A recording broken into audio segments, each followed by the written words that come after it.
حضرت آدم سے لے کر جناب عیسیٰ تک آپ سارے انبیاء کو پڑھ لیں، وہ سارے یہی کہتے رہے کہ اللہ کے رسول آنے والے ہیں، اللہ کے رسول آنے والے ہیں، وہ آنے والے ہیں۔ بس فرق اتنا ہے، وہ کہا کرتے تھے آنے والے ہیں اور ہم کہہ رہے ہیں کہ آ گئے ہیں۔ بس ساری امتیں حضور کا ہی ذکر کرتی رہیں۔ وہ کہا کرتے تھے کہ علامہ اسماعیل حقی نے تفسیر روح البیان میں لکھا ہے، امام سیوطی نے الخصائص الکبریٰ میں لکھا ہے، جناب آدم کے انتقال کا وقت آیا تو اپنے بیٹے حضرت شیش کو بلایا اور بلا کر کے فرمانے لگے، شیش میں جا رہا ہوں بیٹے، لیکن یاد رکھنا ساری زندگی یہ کام نہ بھولنا۔ تو حضرت آدم کے صاحبزادے حضرت شیش عرض کرنے لگے، ابا جی وہ کون سا؟ کہنے لگے ہر وقت ہر روز اللہ کے آخری نبی پر درود و سلام پڑھتے رہنا۔ انہوں نے کہا کہ والد گرامی وہ کون ہے؟ تو حضرت آدم کہنے لگے، جب اللہ کریم نے میرے اندر روح پھونکی تھی تو میں نے جنت کے درختوں اور پتوں پر لکھا دیکھا تھا لا الہ الا اللہ محمد رسول اللہ صلی اللہ علیہ وسلم۔ ہر پیغمبر نے، ہر رسول نے، آپ دیکھیے نا حضرت ابراہیم نے کعبہ بنایا۔ اصل بات یہ ہے کہ ہم حضور کے امتی ہیں، ہم اس طرح قدر نہیں کر پاتے جس طرح وہ لوگ آرزویں کرتے تھے۔ حضرت ابراہیم نے کعبہ بنایا، اللہ کا گھر، اللہ کا گھر۔ یہاں جو آدمی اپنے سگے بیٹے کو بھی گھر بنا کے دیتا ہے، وہ بھی اپنی بہو کو کہتا ہے میں نے بنا کے دیا، حالانکہ اپنے بیٹے کو دیا ہے۔ وہ بھی پوتوں کو کبھی کبھی بلا کے کہتا ہے تمہارے باپ نے کیا کمایا، میں نے دیا ہے۔ لوگ عادی ہیں، لیکن میرے عزیز حضرت ابراہیم نے اللہ کا گھر بنایا، اور جب بنا رہے تھے تو انداز یہ تھا کہ حضرت اسماعیل پتھر اٹھا کے لاتے تھے اور جناب ابراہیم خانہ کعبہ کی دیواریں بلند فرماتے تھے۔ اس عالم میں جب بنا چکے تو عرض کرنے لگے یا اللہ کعبہ میں نے بنا دیا ہے، اسے آباد کرنے والا رسول بھی عطا فرما دے۔ ربنا وابعث فیہم رسولا، یا اللہ وہ رسول ہمیں عطا فرما جو بڑی شانوں والا ہے۔ سارے انبیاء حضرت سیدنا عیسیٰ علیہ السلام کہ کچھ امتی کہنے لگے عیسیٰ مردے زندہ کر دیتے ہو،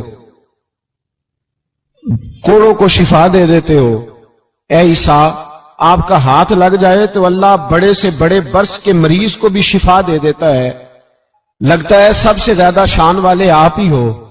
تو حضرت عیسیٰ کہنے لگے نہیں، وَمُبَشِّرٌ بِرَسُولٍ يَأْتِي مِن بَعْدِهِ اسْمُهُ احمد، فرمایا شان والا تو وہ ہے جس کی میں تمہیں خوشخبری دینے آیا ہوں، وہ میرے بعد آئے گا اور اس کا نام احمد ہوگا، وہ اس کی میں تمہیں خوشخبری دینے آیا ہوں۔ میرے بھائی، میرے رسول کریم سید عالم صلی اللہ علیہ وسلم کے بارے میں ہر نبی، ہر پیغمبر، ہر رسول یہ کہتے آئے وہ آنے والے ہیں، اور ہم کیا کہہ رہے ہیں؟ ہم کیا کہہ رہے ہیں؟ فرق اتنا ہے، وہ کہا کرتے تھے آنے والے ہیں، اور ہم کیا کہتے ہیں؟ ہم کہتے ہیں آ گئے ہیں۔ عید میلاد النبی ہے، کیا سہانا نور ہے، دیکھو آ گیا وہ نور والا جس کا سارا ہی نور ہے۔ ہم یہ کہہ رہے ہیں کہ وہ آ گئے، بڑی عزت والا، بڑی شان والا۔ رب کریم بڑے بلند حوصلے والا ہے، وہ کسی کو جتلاتا نہیں کوئی شے دے کے، وہ نہیں جتلاتا، اس کو جو نہیں مانتے انہیں بھی روٹی دیتا ہے۔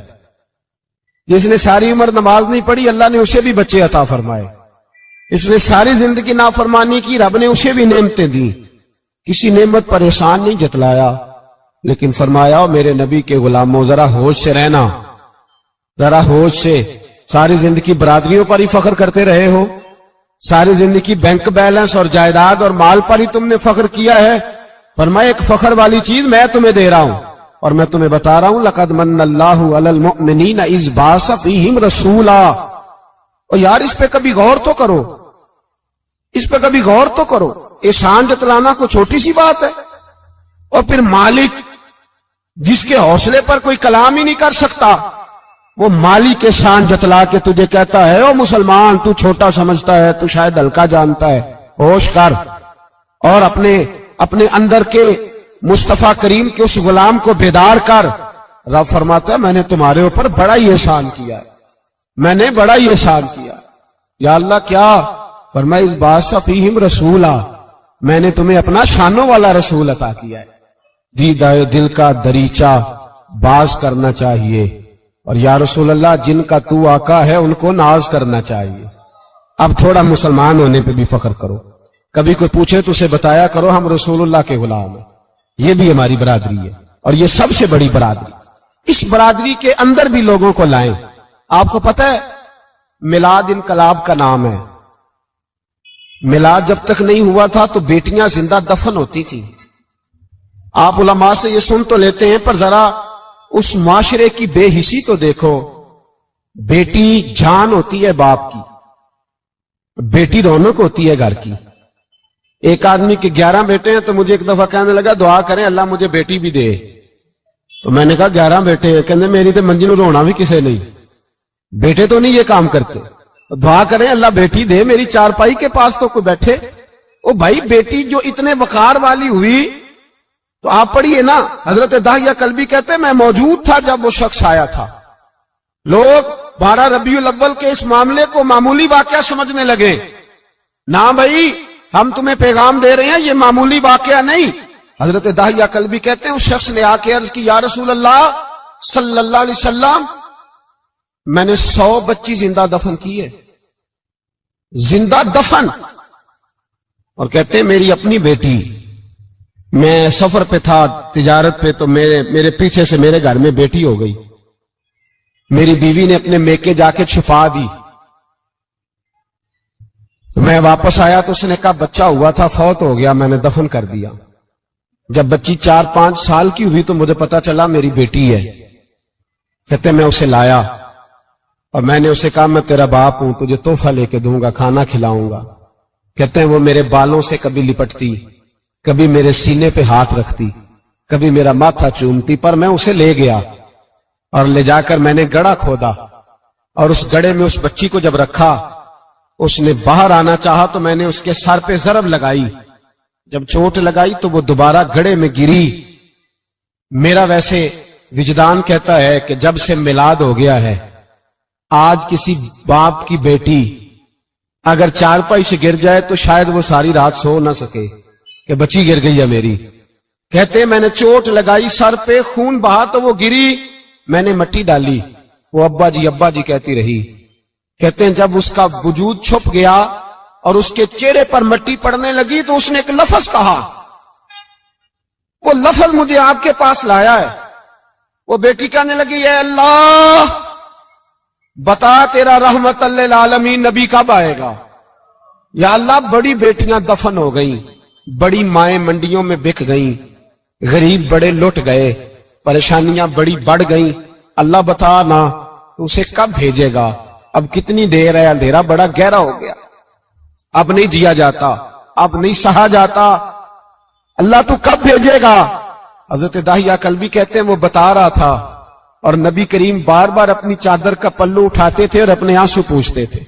بار بار چادر کا پلو اٹھاتے تھے اور آنسو پوچھتے تھے, بار بار اٹھاتے تھے آنسو پوچھتے تھے. حضرت داہیہ کلبی کہتے ہیں حضور نے پوچھا تیری جرت کیسے ہوئی, تو حوصلہ کہاں سے لایا. اس نے کہا محبوبہ پتہ نہیں, لیکن قربان جاؤں یا رسول اللہ صلی اللہ علیہ وسلم میں نے آج سویرے آپ کے ایک صحابی کو یہ کہتے سنا ہے کہ وما ارسلناک الا رحمتا للعالمین. تو وہ یہ رحمت للعالمین کے لفظ ہیں یہ تو میں نے اپنی مرتی ہوئی بیٹی سے سنے تھے.